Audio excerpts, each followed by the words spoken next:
Ajar kami untuk sungguh-sungguh memahami rencana dan kehendak Tuhan di dalam hidup kami, supaya waktu yang sisa tidak kami pakai untuk hidup menurut keinginan kami, tapi kami mau hidup bagi keinginan Tuhan.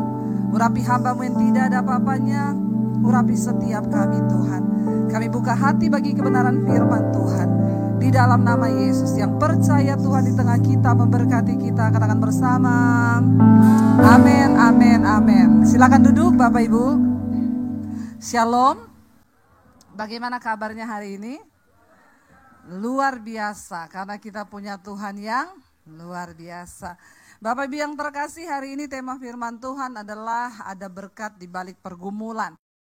Di dalam setiap pergumulan itu pasti ada berkat dan rencana Tuhan. Yang namanya hidup ini pasti ada pergumulan. Makanya kalau ada yang datang sama saya, Bu Debbie, saya itu banyak masalah.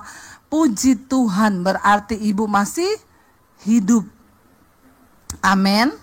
Kalau sudah tidak ada pergumulan, ya tempatnya di rumah Bapa. Tulisannya rib. Tapi selama kita masih ada di dunia, pasti ada yang namanya pergumulan. Tapi manusia itu siapa sih yang mau bergumul? Ya, kita ini semua maunya enak, maunya instan. Sedikit saja orang yang mau bergumul dan membayar harga dalam setiap kehidupannya. Ya, dan saya mau berkata hari ini saudara, kita harus bergumul. Pernikahan yang sudah Tuhan percayakan kepadamu hari ini, pertahankan. Kenapa banyak terjadi perceraian? Karena orang gak mau bergumul. Maunya jalan pintas, maunya selesai, maunya sudah selesai sampai di situ aku enak. Ya, tapi Tuhan kita tidak seperti itu. Tuhan mau kita bergumul dalam hidup ini karena pergumulan yang pertama itu untuk mematikan kedagingan kita. Semakin banyak kita bergumul maka daging ini semakin mati. Makanya saya berdoa semua orang yang percaya kepada Tuhan, orang Kristen terutama saudara yang datang sore hari ini, biar engkau menghadapi banyak persoalan dalam hidupmu, tapi jangan nyari-nyari masalah. Kita hidup benar, masalah banyak saudara, apalagi kalau hidup kita tidak benar. Tapi kalau perjuangan pergumulan itu datang karena kehendak Tuhan, Alkitab bilang berbahagia. Apa yang Rasul Paulus tulis? Coba kita baca 2 Korintus pasal yang keempat. 2 Korintus pasal yang keempat, saya mau kita membaca saudara mulai dari ayat yang ayat yang ke 10 saja. Jangan ayat yang ke-10 deh, ayat yang ke-7. Karena ini memang disuruh sampai dari ayat yang ke-7 ya. Iya, 2 Korintus 4 ayat yang ke-7 mulai firman Tuhan berkata, baca bersama. Tetapi harta ini kami punyai dalam bejana tanah liat. Supaya apa? Supaya nyata bahwa kekuatan yang berlimpah-limpah itu berasal dari Allah, bukan dari diri kami. Rasul Paulus berkata, harta yang mereka punya saudara itu kekuatan, harta itu bicara tentang sesuatu yang harganya mahal, tidak ternilai. Tapi Rasul Paulus bilang harta yang mereka punya itu ada di dalam bejana tanah. Sehebat apapun harta itu, kalau dia tersimpan dalam bejana tanah, bejana itu tidak kuat. Jadi dia bilang harta ini kami punyai dalam bejana tanah liat yang mudah hancur, mudah retak, mudah ambruk, ya itu, tetapi supaya nyata bahwa kekuatan yang melimpah-limpah itu bukan berasal dari diri kami, tetapi berasal dari Tuhan. Ya, kita ini semua makhluk yang lemah. Mengapa kita harus dekat dengan Tuhan? Supaya kita beroleh kekuatan ketika kita menghadapi pergumulan. Ayat yang berikutnya dikatakan ayat 8. Dalam segala hal, baca bersama ayat yang ke-8 saudara. Ya, baca 1, 2, 3. Dalam segala hal kami ditindas namun tidak terjepit. Kami habis akal namun tidak putus asa. Kami dianiaya namun tidak ditinggalkan sendirian. Kami dihempaskan, ayat yang 9. Ya, kami dianiaya namun tidak ditinggalkan sendirian. Kami dihempaskan namun tidak binasa. Rasul Paulus menyatakan semua penderitaan yang mereka alami karena pelayanan di dalam Kristus. Dia bilang, kami ini ditindas namun tidak terjepit. Di sini ada di antara kita yang pernah mengalami ditindas? Entah ditindas oleh bos, ya, suami yang ditindas oleh istri. Banyak saudara, suami-suami itu ditindas sama istri, ya. Sebaliknya ada istri yang ditindas sama suami. Ada di sini, enggak usah angkat tangan. Nanti malu dilihat orang, di dalam hati saja. Ya, anak yang ditindas oleh orang tua atau orang tua yang ditindas oleh anak. Rasul Paulus pernah mengalami itu. Dia bilang, kami ditindas namun tidak terjepit. Ya, istri-istri, kalau hari ini engkau sedang ditindas suamimu, jangan mau dijepit. Jangan terjepit. Amin. Tetap percaya kepada Tuhan. Dia bilang begini saudara, kami habis akal namun tidak putus asa. Ada di antara saudara yang hari ini sedang habis akal? Tidak ada jalan keluar. Nggak tahu apa lagi yang harus aku pikir. Saya sudah nggak tahu mau bagaimana dengan masalah keuangan saya, Bu. Saya dikejar-kejar utang, Bu. Saya nggak tahu lagi menghadapi suami saya. Saya sudah habis akal. Kalau hari ini engkau adalah salah satunya, mari kita lihat apa yang Rasul Paulus berkata. Saya habis akal. Tetapi dia bilang di sana, saya tidak putus asa. Engkau boleh kehabisan akal karena tidak ada lagi jalan keluar. Tapi satu hal, jangan pernah putus asa. Selama masih ada harapan, maka selama itu pun masih ada jalan keluar.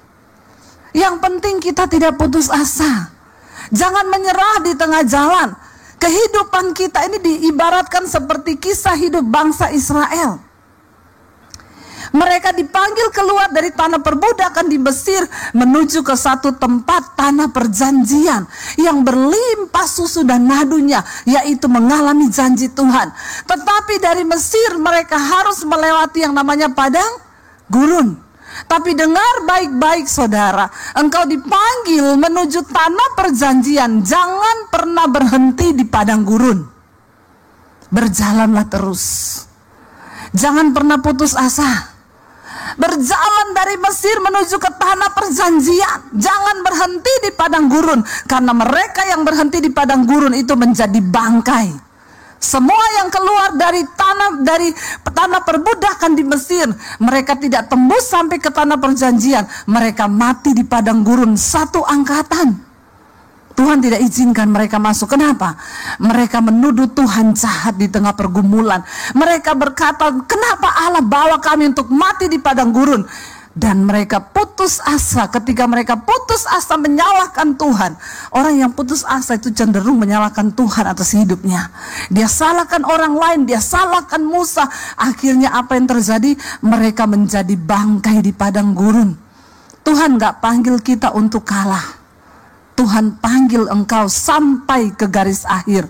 Akhiri pertandingan imanmu dengan baik. Katakan amin. Seorang pelari saudara, dikisahkan dia berlari ikut lomba. Di tengah pertandingan kakinya cedera. Dan pertandingan itu tetap berlanjut. Dia berjalan dengan kaki yang cedera itu. Semua orang berkata, sudahlah, kamu juga gak mungkin menang. Ngapain kamu berdiri lagi? Keluar aja dari gelanggang pertandingan. Dia berkata, aku diutus bukan untuk menjadi pecundang yang berhenti di tengah jalan. Aku pasti kalah, tapi aku akan mengakhiri pertandinganku dengan baik. Aku akan tetap mencapai garis finish sekalipun aku adalah kalah dan yang terakhir. Tapi aku tidak akan pernah mundur di tengah gelanggang pertandingan. Saudara tahu hari itu dia disorot lebih dari seorang pemenang. Namanya terpampang di mana-mana karena dia punya mental yang luar biasa. Dia bilang, aku dibayar oleh negaraku bukan untuk pecundang berhenti di tengah jalan, tapi aku harus menyelesaikannya sampai di garis akhir. Sekalipun aku bukan pemenangnya, tapi aku harus menyelesaikannya. Amin saudara. Kita mungkin hari-hari ini berkata, saya sudah habis akal Bu. Keuangan saya, bisnis saya, rumah tangga saya, sudah habis akal saya. selama engkau tidak putus asa, maka selama itu juga engkau bisa mengalami janji Tuhan. Janji Tuhan, jangan pernah putus asa. Saya belajar dari ayat ini, Rasul Paulus, wow, dia berkata begini saudara, dia habis akal. Saya percaya kita di tempat ini mungkin tidak seperti dia habis akal. Ya, kita mungkin belum habis akal lah. Masih ada jalan keluar. Tapi dia berkata, tapi aku gak pernah putus asa. Ayat yang ke-9, kami dianiaya namun tidak ditinggalkan sendiri. Saya tuh malu saudara ketika membaca ayat ini, betapa seringnya kita baru menghadapi penderitaan yang biasa kita sudah menuduh Tuhan meninggalkan kita lah, Tuhan gak ada lah. Rasul Paulus dianiaya loh, ditangkap, dimasukin penjara, dipukuli, disesah, mau dibunuh, dan dia masih bisa berkata, aku dianiaya tapi aku tidak pernah ditinggalkan sendirian. Ini iman yang luar biasa. Kita harus memiliki iman yang seperti ini. Di tengah penderitaan jangan pernah merasa Tuhan meninggalkan engkau, itu berbahaya.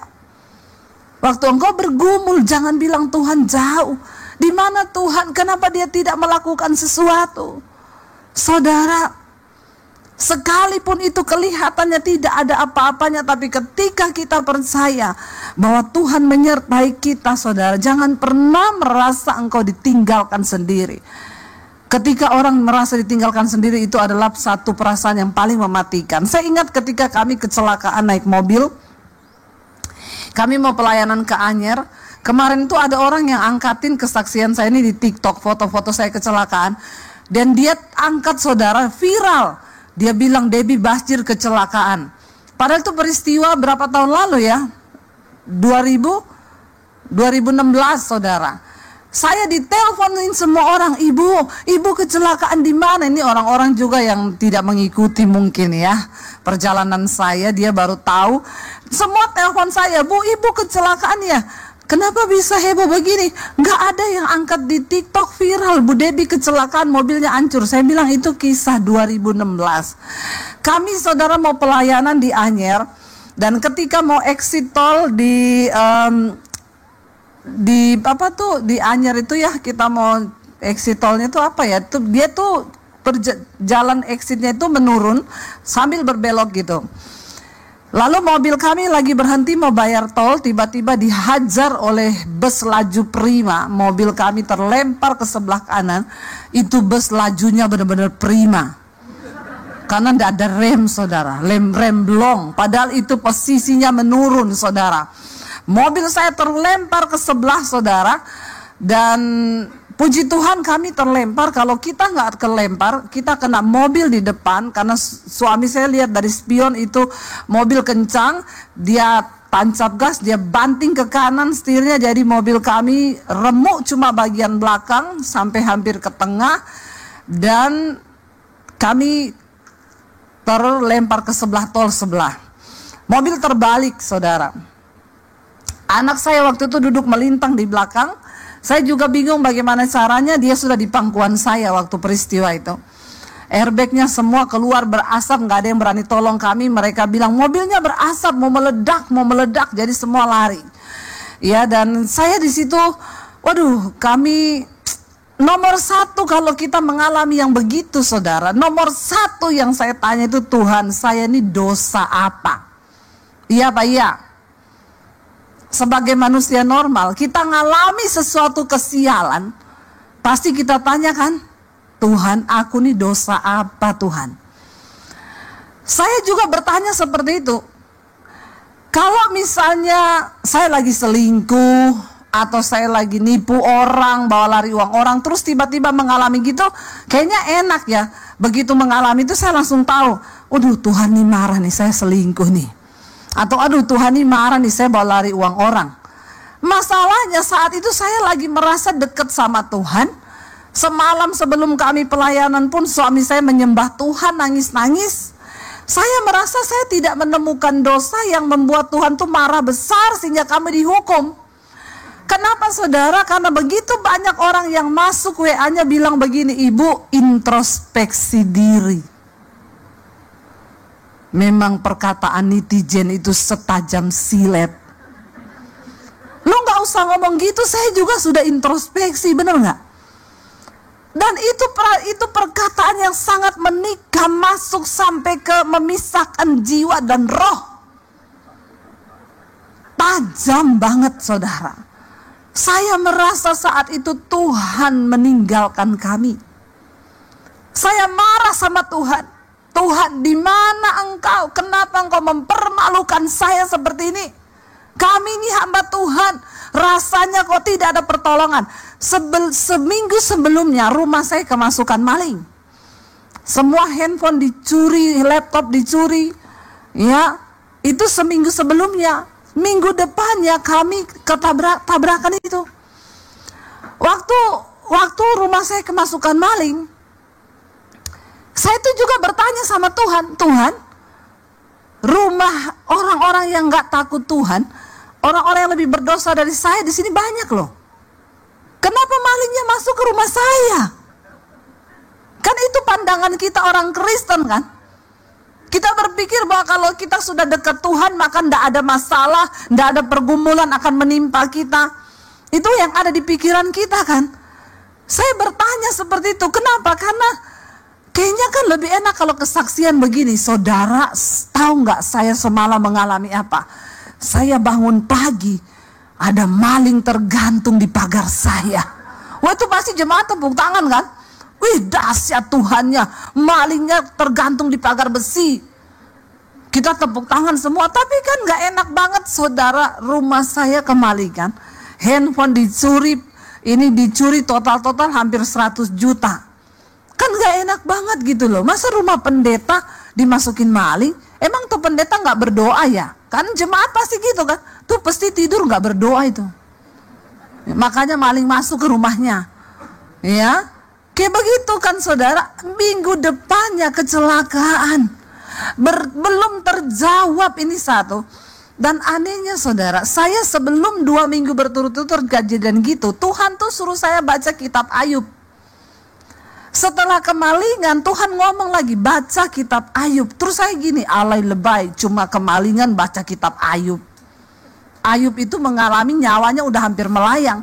Ngapain saya baca kitab Ayub? Enggak lah. Setelah saya kecelakaan itu saudara, saya merasa Tuhan meninggalkan saya. Tuhan itu jauh dari saya dan itu adalah perasaan yang sangat mematikan. Dan kayaknya itu bisa membuat kita mundur ketika kita sedang dalam pergumulan. Itu yang iblis tanamkan di dalam pikiran kita. Kenapa ketika Yesus mati saudara, dia bilang, Eloi, Eloi, lama sabachthani.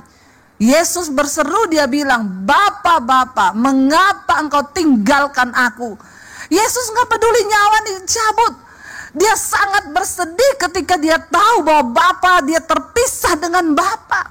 Karena sesuatu yang perasaan yang paling mematikan adalah ketika kita merasa kita ini ditinggalkan oleh Tuhan. Yesus terpisah dari Bapa karena dia harus mati 3 hari, dia turun ke alam maut.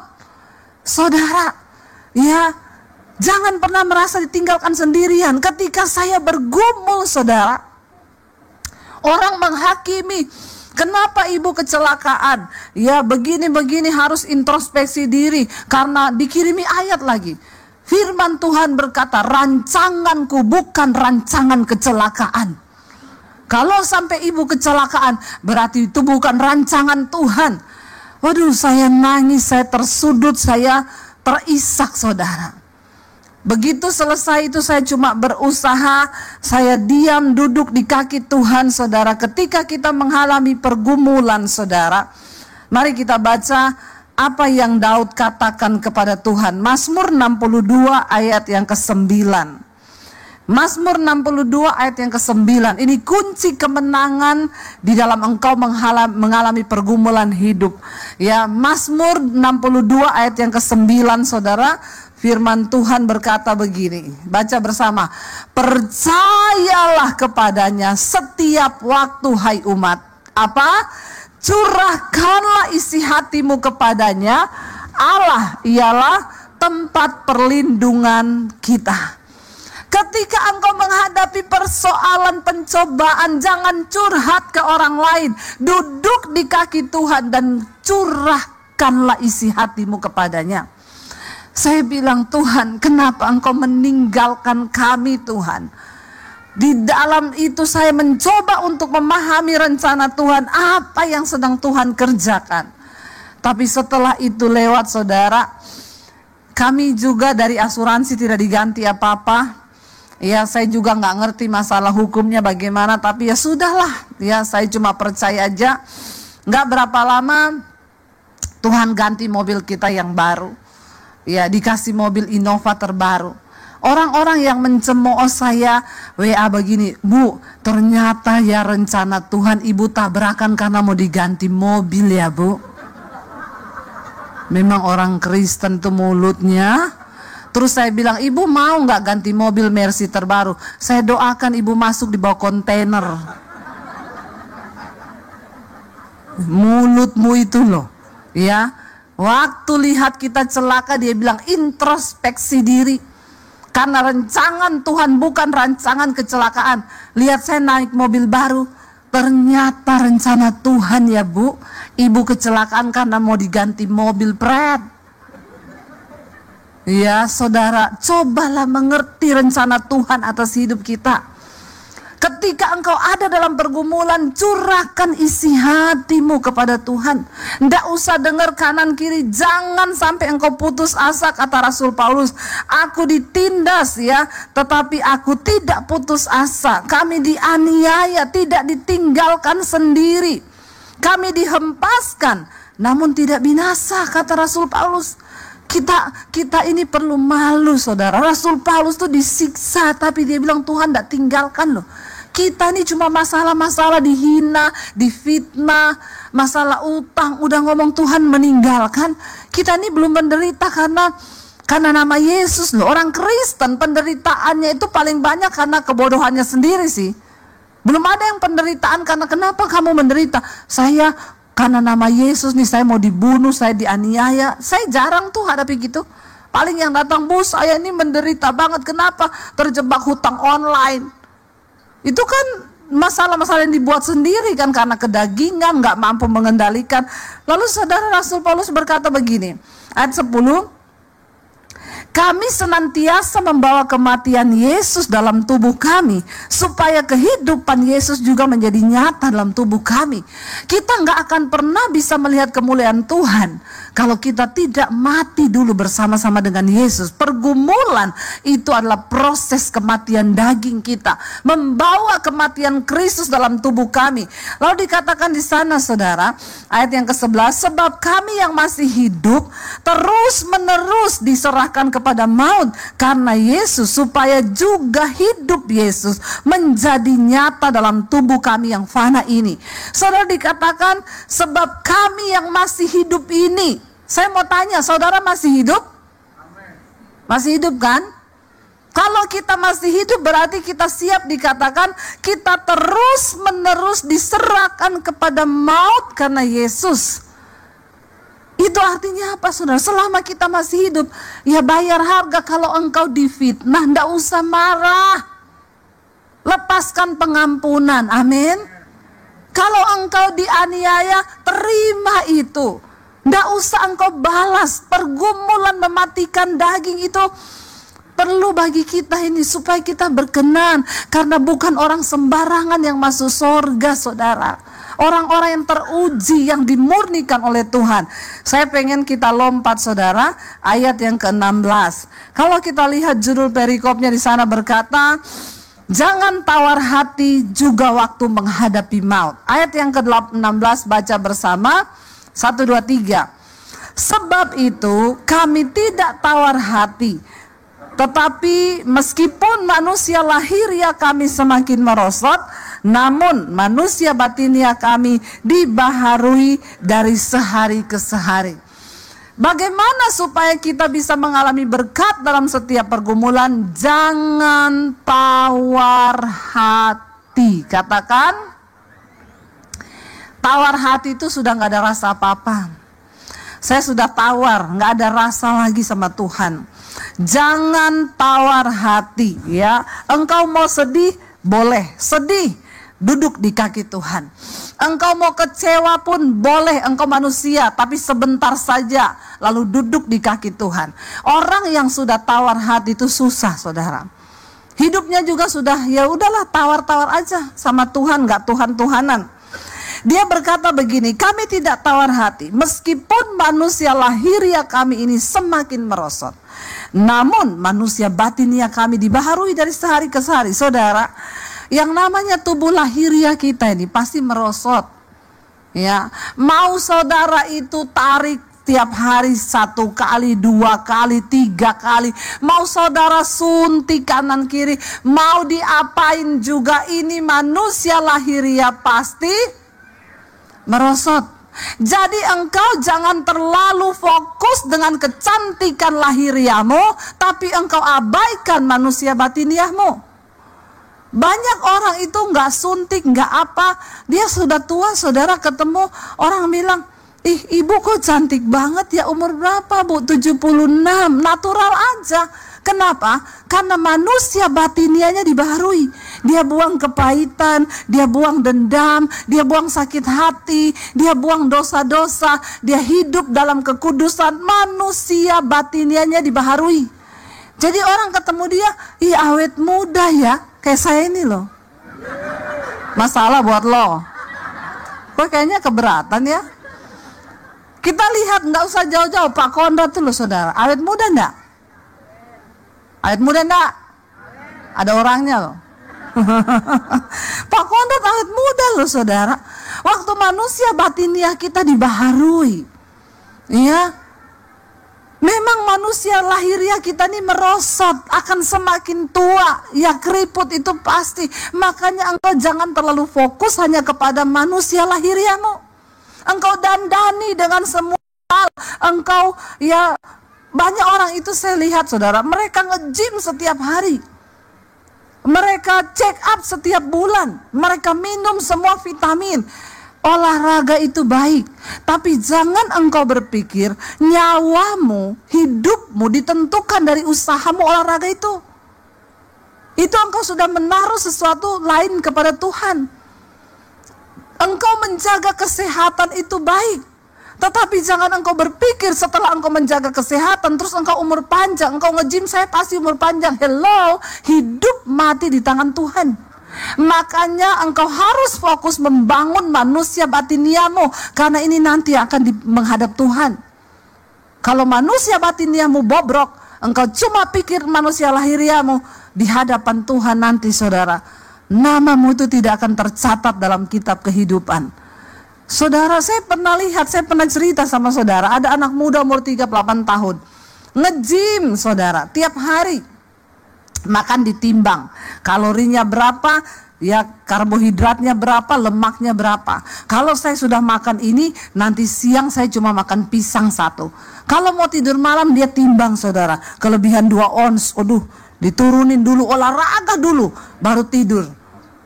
Saudara, ya, pergi ke China untuk prospek bisnis, pulang jenazah di peti, ditabrak di China. Tiap hari nimbang makanannya, tiap hari nge-gym. Jangan engkau geser imanmu. Kenapa kita harus hidup takut akan Tuhan, bergantung kepada Tuhan? Karena hidup mati kita tuh di tangan Tuhan. Amin. Dandani manusia batiniahmu, buang segala dosa, buang segala hal yang tidak berkenan. Pergumulan akan membawa kita untuk dekat kepada Tuhan. Saya bacakan di mesbah doa beberapa waktu yang lalu kesaksian seorang ibu. Dia bilang gini, Bu Debbie, saya itu dengan suami saya dulu kami hidup pas-pasan, suami saya pelayanan. Tiba-tiba dapat proyek di Jakarta, Bu. Dia di luar kota di Manado. Suami saya ini pelayan Tuhan di gereja. Berangkat ke Jakarta, ada proyek-proyek, Bu. Tadinya sama temennya yang juga pelayan Tuhan, diajak ke nightclub, lihat cewek-cewek nari-nari begitu. Lalu akhirnya setiap kali ke Jakarta, ke nightclub itu. Satu saat, Bu, bukan hanya ke nightclub, tapi bawa cewek masuk ke hotel. Ya, saya tidak tahu karena saya percaya suami saya ini hamba Tuhan. Ya, setiap hari dia video call, dia ini. Lalu Bu, satu saat Tuhan itu pasti ada cara untuk membukakan. Jadi bapak-bapak ya, sepandai-pandainya tupai melompat, satu saat pasti kepleset juga. Makanya banyak bapak-bapak mati serangan jantung karena banyak selingkuh. Ya, deg-degan itu hati ya. Jantung berpacu dengan cepat, saudara. Kortisol naik, darah mengental jadi hitam ya, serangan jantung. Makanya bertobat bapak-bapak. Dia bilang Tuhan bukakan. Ibu tahu bagaimana? Dia ini udah mau check out dari hotel, dia selfie Bu pakai kacamata hitam. Di kacamatanya saya screenshot, saya besarkan, ada gambar ada cewek. Hati-hati bapak-bapak, ini adegan berbahaya. Hanya dilakukan oleh para ahli saja. Ada cewek di kacamata hitam, dia screenshot, dia tanya, "Pak, maaf ya, di foto sama dia, ini perempuan di kacamatamu tuh siapa?" Abis akal dia. Dia jawab, "Tadi malam kayaknya ada setan masuk ke kamar saya." Pintarnya ya itu bapak ya, pintar dia loh. Dia bilang setan masuk, padahal masuk setan. Istrinya desak, "Tidak mungkin Pak, tidak mungkin, mending kamu jelaskan." Dia pulang ke Manado, dia jelaskan ke istrinya. Akhirnya dia bukakan semua. Selama 3 tahun ternyata dia sudah sering bawa perempuan ke hotel. Setiap kali ke Jakarta, pelayan Tuhan di gereja. Ya, hati-hati para pelayan Tuhan, engkau juga menjadi bidikan iblis. Semakin engkau melayani Tuhan, semakin engkau jaga suami istri, jaga baik-baik. Ya, karena setan itu bekerja luar biasa. Ya, bukan berarti hanya para pelayan Tuhan, bapak-bapak juga semua. Ya. Saudara, akhirnya istrinya berdoa, "Tuhan, kalau memang pekerjaan ini membuat suami saya jauh dari Engkau, aku berdoa Tuhan, ambil pekerjaan ini. Mending aku hidup pas-pasan, tapi suamiku dan aku hidup takut akan Tuhan." Tiba-tiba suaminya kehilangan pekerjaan itu. 1,5 tahun suaminya tidak ada penghasilan. Akhirnya dia berbalik kembali kepada Tuhan. Dia menangis, dia tersungkur, mereka cari Tuhan lagi. Setelah suaminya bertobat, Tuhan pulihkan. Dia bilang, "Puji Tuhan Bu, saat ini suami saya bekerja tapi satu kota dengan saya. Dan puji Tuhan sekarang jabatannya dia diangkat sebagai kepala. Tapi sekarang kami hidup dalam takut akan Tuhan." Saudara, ya, Rasul Paulus berkata, "Mari baharui manusia batiniahmu, karena satu saat nanti kita akan menghadap Tuhan. Tidak ada yang tersembunyi, nggak ada satupun yang tersembunyi." Ya, saya kemarin ketemu satu orang ibu, suaminya meninggal berapa bulan lalu. Saya datang, "Ibu, saya maaf ya, saya belum sempat ketemu ibu, saya turut berduka cita ya." Dia tarik tangan saya, "Bu, nggak usah berduka cita Bu, memang dia pantas mati." Saya bilang, "Kenapa ibu berkata begitu?" "Ibu tahu sekarang saya ini kepahitan sama suami saya Bu. Dia selingkuh dengan janda Bu. Baru terbuka ketika dia mati, saya lihat di handphonenya. Suaminya mati serangan jantung." Bapak-bapak, hati-hati. Kalau satu saat kau mati nanti, handphonemu itu akan dibuka. Jangan kau tertawa, tapi bertobat. Karena mati itu kita nggak pernah tahu loh. Bener loh. Lagi nonton TV, lagi duduk, lagi main HP, mati. Nggak ada yang tahu. Makanya bangun manusia batinia kita dari hari ke hari dibaharui. Ayat 17 berkata, baca bersama, ini yang harus kita imani supaya hidup kita menang dalam pergumulan. 1, 2, 3. Sebab penderitaan ringan yang sekarang ini mengerjakan bagi kami kemuliaan kekal yang melebihi segala-galanya. Itu jauh lebih besar daripada penderitaan kami. Ingat baik-baik, pergumulan yang engkau hadapi hari ini tidak akan pernah melebihi kemuliaan yang akan engkau terima. Semakin besar penderitaanmu, semakin besar kemuliaanmu. Karena tidak pernah ada kemuliaan tanpa salib. Salib itu membuat Yesus dimuliakan. Kalau saudara mau dimuliakan, pikul salibmu.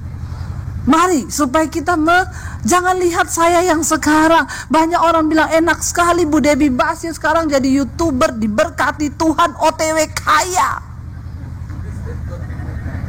Ya, saudara, penderitaan yang saya pikul sejak saya ikut Yesus tahun 95. Saya diusir keluar dari keluarga saya. Saya cuci baju di tempat kos-kosan. Saya tuh baru mengalami kemuliaan nih pandemi ini. Tapi saya tetap setia di dalam penderitaan. Saya tetap bilang aku percaya Tuhan. Aku sudah diselamatkan. Sekalipun aku menderita, Tuhan tidak pernah meninggalkanku. Ada waktunya, kata firman Tuhan.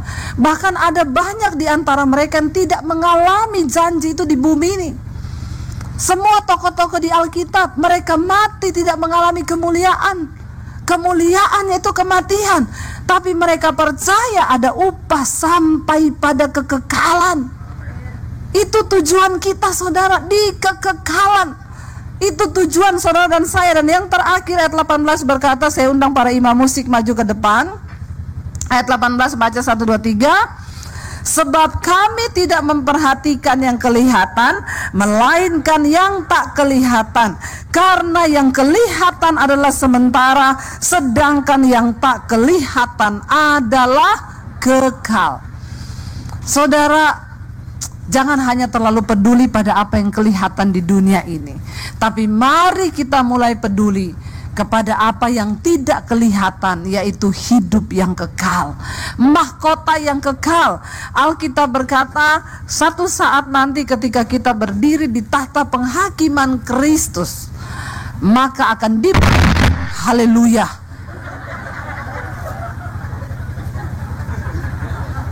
Haleluya, puji Tuhan 12 kali.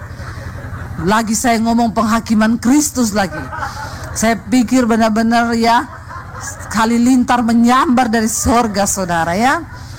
Biar intermezzo, biar pada nggak ngantuk. Saudara, satu saat kita semua nanti akan berdiri di hadapan tahta pengadilan Kristus. Lalu di situ akan dibuka yang namanya buku kehidupan. Kalau nama kita ada di sana, maka kita akan menerima mahkota kehidupan. Seperti layaknya di Alkitab, orang-orang yang namanya tercatat sebagai tokoh-tokoh di dalam Alkitab, mereka yang sudah melewati pergumulan demi pergumulan dan mereka menang. Apa syaratnya supaya nama kita tercatat di dalam kitab kehidupan? Tuhan bilang, mereka yang jubahnya terbukti tetap putih sekalipun mereka telah menderita banyak pergumulan dan penderitaan di bumi. Jangan pernah kau sangkal Tuhan. Pegang Kristus. Jangan pernah tinggalkan Yesus. Apapun persoalan yang kita alami, saudara, pandang Yesus. Dan kita mau tetap berkata, kita tetap berdiri. Sekalipun di tengah badai, kami akan tetap pegang janji-Mu Tuhan. Mari kita bangkit berdiri bersama, kita naikkan pujian tadi. Tutup mata kita dalam hadirat Tuhan. Hari ini Tuhan yang lebih tahu apa yang sedang saudara alami. Mungkin engkau berkata, Tuhan, aku tertindas, aku habis akal di dalam pergumulanku hari-hari ini. Tapi jangan biarkan engkau putus asa. Tuhan yang memanggil kita adalah Tuhan yang setia. Dia ingin engkau tetap berjalan sampai ke tanah perjanjian yang Dia janjikan. Jangan pernah berhenti di padang gurun, saudara. Engkau teruslah berjalan. Katakan, Tuhan, kami butuh kekuatan-Mu. Kami butuh kekuatan-Mu sampai di perjuangan di akhir hidup kami nanti. Sebab kami dipanggil bukan untuk kalah dan menyerah. Kami harus menyelesaikan pertandingan sampai di garis akhir. Saudara, Tuhan pegang tangan-Mu hari ini. Katakan, Tuhan, kami percaya kami akan menang bersama dengan Tuhan. Ada berkat di balik setiap pergumulan yang kami alami. Kami akan mencapai garis pada akhirnya nanti, menyelesaikan setiap pertandingan iman dengan baik. Sehingga seperti Rasul Paulus berkata, aku telah mengakhiri pertandingan imanku dengan baik dan menjaga hati kami tetap ada kepadamu ya Bapa. Tuhan, beri kekuatan kepada umat-Mu Tuhan. Mereka yang sedang dalam pergumulan, biar mereka boleh menang Tuhan, sampai kami terima mahkota kehidupan. Sekali lagi angkat tangan kita, katakan di hadapan Tuhan, saudara. Terima kasih Bapak, Engkau baik, sungguh baik, amat baik. Hamba-Mu selesai berkata-kata, tapi setiap firman yang Kau izinkan keluar melalui bibir-Mu tidak pernah berlalu dengan sia-sia. Engkau terjemahkan, materaikan dalam roh hati kami masing-masing, dan jadikan kami menjadi pelaku firman Tuhan yang baik, sehingga melalui hidup kami kembali nama Kristus dipermuliakan, diagungkan, ditinggikan. Melalui hidup kami banyak jiwa dimenangkan untuk hormat, kemuliaan, kelebaran kerajaan surga. Engkau berkati hamba-Mu, kehidupannya, kesehatannya, rumah tangganya, pelayanannya, dimanapun dia berada. Nama Kristus dipermuliakan melalui kehidupan pelayanannya. Banyak jiwa dimenangkan untuk hormat, kemuliaan, kelebaran kerajaan surga. Dan kami siap masuk dalam satu persekutuan yang indah dengan Engkau melalui tubuh dan darah Yesus. Engkau telah datang ke dunia menjadi manusia seutuhnya yang tidak pernah berbuat kesalahan, kejahatan, dan dosa, dengan tujuan untuk menyelamatkan saudara saya. Untuk dosamu merah seperti kremisi, dia putihkan seperti salju, merah seperti ikan kesumba, dia putihkan seperti bulu domba. Harga yang dia bayar melalui karya salib Kristus, anak saya dibenarkan, dikuduskan, dilayakan, bahkan menjadi anak-anak kekasih Tuhan. Melalui pergumulan, masalah, persoalan, penderitaan yang alami, ada berkat yang luar biasa, yaitu karya keselamatannya Anda saya terima di dalam Kristus Yesus. Setiap pergumulan kekasih anak Tuhan, Alkitab berkata 2 Korintus 4 ayat 6, habis gelap terbitlah terang. Hadapi masalah, persoalan, pergumulan yang Tuhan izinkan. Dia tidak pernah meninggalkan anak saya. Anda setia, hal yang luar biasa berkat yang Anda akan dapatkan. 1 Korintus 2 ayat 9, tidak terlintas dalam pikiran, hati, penglihatan, pendengaran saudara saya tersedia. Tuhan siapkan bagi saudara saya. Kita siap menerima tubuh dan darah Yesus. Kita satu dalam doa. Terima kasih Bapak, Engkau baik, sungguh baik, amat baik. Kami siap masuk dalam satu persekutuan yang indah dengan Engkau melalui tubuh dan darah Yesus. Dan kami imani percaya melalui tubuh dan darah Yesus kami kembali diingatkan, kami telah dikuduskan, dibenarkan, dilayakan, dan diberkati, bahkan menjadi anak-anak kasih Tuhan. Melalui karya pengorbanan Kristus Yesus, kami menjadi umat pemenang. Dalam nama Yesus kami berdoa dan mengucap syukur, dan kami siap menerima tubuh dan darah Yesus. Katakan bersama, amin. Tuhan memberkati. Yang belum dapat perjamuan boleh mengangkat tangan.